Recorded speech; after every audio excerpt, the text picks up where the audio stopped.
सुप्रभात। कक्षा 12 की हिंदी अनिवार्य की इस कक्षा में एक बार पुनः आप सभी का स्वागत है। पिछली वीडियो में बेटा हम सूरदास का पद संख्या 1 पढ़ चुके हैं। इसकी व्याख्या हमने पीडीएफ के माध्यम से आपको दे दी थी। आज का जो हमारा प्रकरण है वो है बेटा सूरदास का पद संख्या 2। पिछले पद में भी मैंने आपको बताया था कि श्री कृष्ण का जो मित्र है वो गोपियों को प्रेम के स्थान पर जो है ज्ञान और योग की शिक्षा देने के लिए वहां आया है। वो बार बार जो है प्रेम पर इन दोनों को भारी सिद्ध करता हुआ बता रहा है कि यदि आप ज्ञान और योग नहीं सीखेंगे तो आपको मुक्ति नहीं मिलेगी। तो मुक्ति का मार्ग यही है, ज्ञान और योग। तो बेटा इस पद में बार बार जो है योग की चर्चा करने वाले उद्धव और उनके मित्र कृष्ण पर जो है गोपियां यहाँ व्यंग्य करती हुई और उनकी मुक्ति पर जो है भक्ति और प्रेम को भारी यहाँ सिद्ध कर रही है कि मुक्ति पर जो है भक्ति और प्रेम ये दोनों चीज जो है मुक्ति के ऊपर होते हैं। इनकी आगे मुक्ति का कोई स्थान नहीं। उन्हें मुक्ति नहीं चाहिए, उन्हें मुक्ति की आकांक्षा नहीं है, इच्छा नहीं है उनको। वो तो श्री कृष्ण से प्रेम करती हैं, इसलिए उन्हें मुक्ति उक्ति से कोई लेना देना नहीं है। गोपियां चूंकि अनपढ़ है बेटा, लेकिन फिर भी वो जितना जानती हैं उस आधार पर वो जो है यहाँ पर उद्धव से जो है तर्क वितर्क कर रही हैं। तो देखिए बेटा, आप पहले हम शब्दार्थ भी साथ के साथ देखते चलेंगे, फिर बाद में जो है पूरे का एक बार आपको अनुवाद कर देंगे।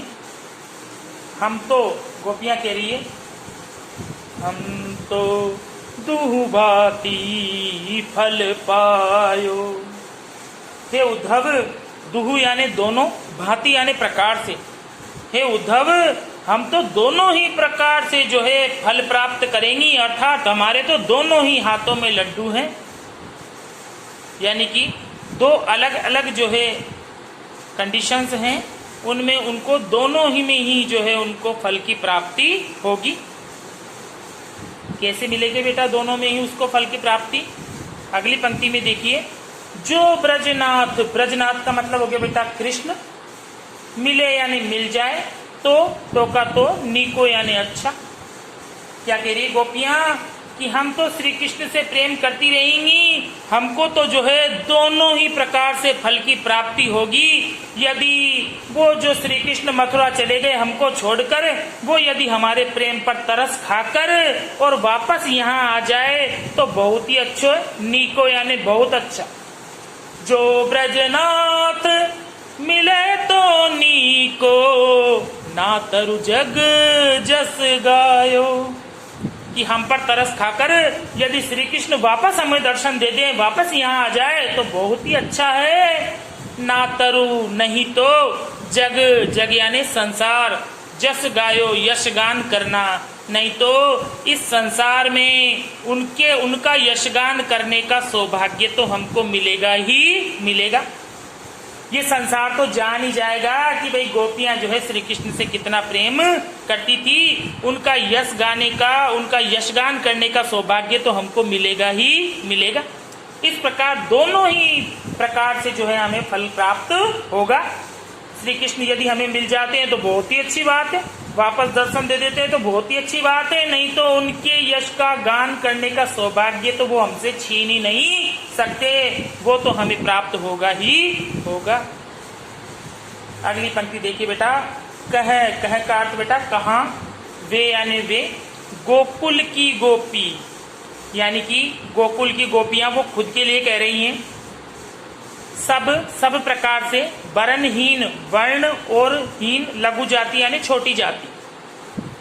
यहाँ गोपियां कह रही हैं कि हम तो गोकुल गांव की साधारण ग्वालिन हैं।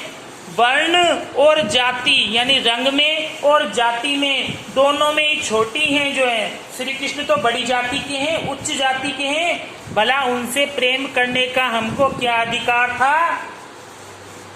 पर कहवे कमला के स्वामी संग, मिली बेठीक पाती।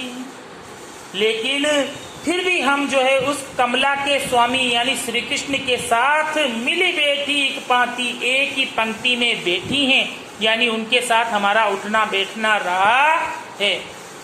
हम तो बहुत ही छोटी जाति की थी, वर्ण में भी और जाति में भी जो है श्री कृष्ण से बहुत छोटी थी। श्री कृष्ण तो इतनी बड़ी जाति के थे, भला उनके साथ प्रेम करने का, उनके साथ बैठने का हमें क्या अधिकार था? लेकिन फिर भी हम जो है उस कृष्ण के प्रेम करने के कारण या कृष्ण से प्रेम करने के कारण हम उनके साथ जो है एक ही पंक्ति में बैठी हैं, यानी हमने उनके साथ हम उठी बैठी हैं। आगे बता रही है वो अपने ज्ञान के आधार पर निगम ध्यान। निगम ध्यान का तात्पर्य होता है बेटा वेदों का अध्ययन करने वाला। मुनि ज्ञान का तात्पर्य हो गया ध्यानस्थ योगी जो ध्यान में लगे रहते हैं। अगोचर का बेटा तात्पर्य हो गया पहुंच से बाहर या अज्ञात। ते भय घोष निवासी, वे भय यानी आए या हो गए, घोष यानी गोपाल जो होते हैं, यानी गोपियों के जो पति या गोपियों के साथ रहने वाले गोपालक। निवासी यानी निवासी ही रहेगा बेटा। आगे गोपियां इस पंक्ति में बता रही हैं कि जिन श्री कृष्ण को, जिस परम भ्रम श्री कृष्ण को वेदों के अध्ययन करता बड़े बड़े ध्यानस्थ योगी और बड़े बड़े मुनि लोग, ज्ञानी लोग भी जिनको प्राप्त नहीं कर सकते, वो भला हमारे गोपालकों की बस्ती में आकर के क्यों निवास करने लगे, या वो यहाँ क्यों आकर रहने लगे? बताओ क्यों आए वो यहाँ? जिनको बड़े बड़े जो है ध्यान करने वाले योगी मुनि, बड़े बड़े वेदों के अध्ययन करने वाले जिनको प्राप्त नहीं कर सकते, वो भला हमारे इन गोपालकों की बस्ती में आकर के क्यों रहे? इसका कारण बताओ क्यों रहे बेटा? क्योंकि वो भक्ति, उनके प्रेम के कारण जो है वहां आकर उन्होंने निवास किया। ता ऊपर अब साच कहो दो, चलो इन सबको छोड़ो, अब इतना बताओ, सच्ची सच्ची कहो कि जिस मुक्ति के लिए सब लोग निरंतर प्रयत्न करते रहते हैं, वह मुक्ति कौन की दासी? ये मुक्ति किसकी दासी है भाई? तुम कह रहे हो ना कि योग से और ज्ञान से मुक्ति को प्राप्त कर लेंगे, तो ये मुक्ति किसकी दासी है? ये उद्धव से प्रश्न कर रही है गोपियां, लेकिन उद्धव के द्वारा उत्तर नहीं देने पर खुद ही जो है इसका उत्तर दे रही है और कह रही है वह मुक्ति भक्ति की ही दासी है। किसकी दासी है? भक्ति की ही दासी है। और हम ब्रजवासी जो हैं वो प्रेम और भक्ति के उपासक हैं, इसलिए हमें मुक्ति की आवश्यकता नहीं है, उसकी हमें आकांक्षा नहीं है। इसलिए उद्धव जोग कथा पाला गोदो ना कहू बारंबार। इसलिए हे उद्धव हम तुम्हारे पैर पड़ते हैं। पा लागो यानी पैर पड़ना। हे उद्धव हम तुम्हारे पैर पड़ते हैं, इस योग कथा को, योग कथा यानी योग की कथा को हमको बार बार न कहो, यानी हमसे बार बार जो है ये योग की कथा हमको मत सुनाओ, क्योंकि हम तो प्रेम की दासी हैं, भक्ति की दासी हैं। हमारे ऊपर ये योग कथा का जो है कुछ भी असर होने वाला नहीं है। अंत में गोपियां कह रही है सूर श्याम तजी और भजे जो ताकि जननी छार। कि हम तो यह मानते हैं उद्धव कि जो लोग श्याम यानी श्री कृष्ण को तजी यानी छोड़कर और भजे यानी किसी और को भजता है, किसी और को मानता है, जो ताकी यानी उसकी जननी यानी माता, छार का मतलब हो गया बेटा धूल या तुच्छ। जो व्यक्ति कृष्ण को छोड़ करके किसी और को भजता है, किसी और की उपासना करता है, वो अपनी ही माता को जो है तुच्छ बनाकर, राख बनाकर लजाता है। उसकी माँ जो है उसको वो लजाने का प्रयत्न करता है। एक बार ऊपर से नीचे तक बेटा अब बिना रुके हम इसका अर्थ देख लेते हैं। गोपियां जो है उद्धव से कह रही हैं कि उद्धव हम तो दोनों ही प्रकार से जो है फल को प्राप्त करेंगे, हमको कृष्ण से प्रेम करने पर कोई पछतावा नहीं है, हमें तो दोनों ही प्रकार से फल की प्राप्ति होगी, क्योंकि जो ब्रजनाथ मिले तो नीको ना तरु जग जस गायो। यदि मथुरा गए हुए श्री कृष्ण वापस आकर के यदि हमें दर्शन देते हैं तो बहुत ही अच्छी बात है, नहीं तो उनके यश गान का सौभाग्य तो हमको प्राप्त होगा ही होगा। इसलिए हमको दोनों ही प्रकार से जो है फल की प्राप्ति होगी।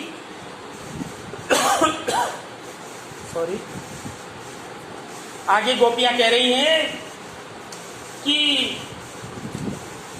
हम तो जो है गोकुल गांव की ग्वालिन हैं, वर्ण और जाति दोनों में जो है श्री कृष्ण से छोटी हैं। कृष्ण तो बहुत बड़ी जाति के थे, ऊंची जाति के थे, भला उनसे प्रेम करने का हमको क्या अधिकार था। लेकिन फिर भी हम जो है उन कमला के स्वामी के साथ यानी श्री कृष्ण के साथ एक ही पंक्ति में हम लोग बैठी हैं। और ये क्यों हुआ?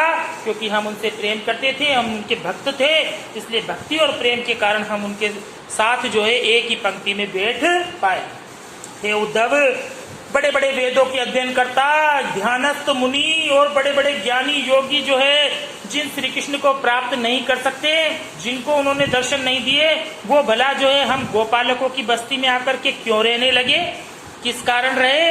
क्योंकि वो हमसे जो है प्रेम करते थे, हम जो है उनके भक्तजन थे, इसलिए वो यहाँ आकर के हमारे साथ उन्होंने निवास किया।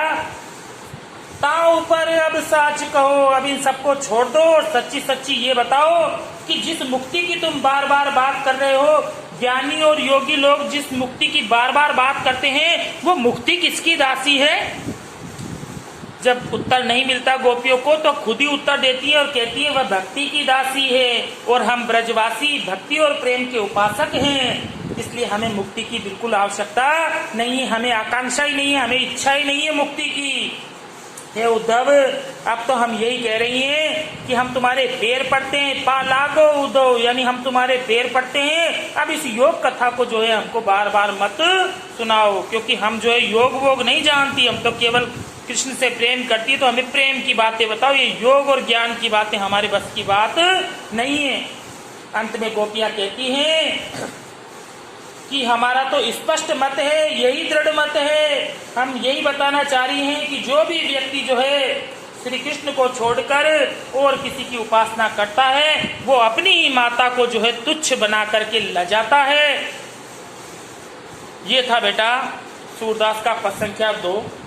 इसकी जो शैली है बेटा वो व्यंग्यात्मक है। गोपियां व्यंग्य के माध्यम से यहाँ बात कर रही है और तार्किक भी है साथ साथ, क्योंकि कई तर्क भी जो है गोपियों ने यहाँ दिए हैं, इसलिए शैली जो है तार्किक भी है। साथ ही साथ जो है बेटा ताकी जननी छार, यहाँ पर जो है बहुत ही शोक प्रकट हो रहा है गोपियों के द्वारा इस पंक्ति में। इसके स्थान पर और एक बात इसमें यह और है बेटा कि गोपियां यहाँ जो है अपने तर्कों के माध्यम से योग और ज्ञान पर जो है भक्ति और प्रेम की श्रेष्ठता यहाँ सिद्ध कर रही। योग और ज्ञान के स्थान पर उन्होंने उनके ऊपर जो है प्रेम और भक्ति को रखा है, उन्होंने प्रेम और भक्ति को जो है योग और ज्ञान से श्रेष्ठ यहाँ उन्होंने सिद्ध किया है। और भगवान जो है हमेशा भक्त के वश में ही रहता है, इस उक्ति की गोपियों ने यहाँ पर बहुत ही अच्छी तरह से जो है इस पद में उद्धव की कठिन परीक्षा उन्होंने यहाँ ली है। इस तरह देखा बेटा आप लोगों ने, यह था सूरदास का पद संख्या 2। अगले वीडियो में हम सूरदास का पद संख्या 3 पढ़ेंगे। इसकी जो व्याख्या है वो आपको पीडीएफ के माध्यम से मिल जाएगी बेटा। पद को आप 2-4 बार अच्छी तरह पढ़ें, पढ़ने से आपको ये अच्छी तरह समझ आएगा। तब तक के लिए धन्यवाद।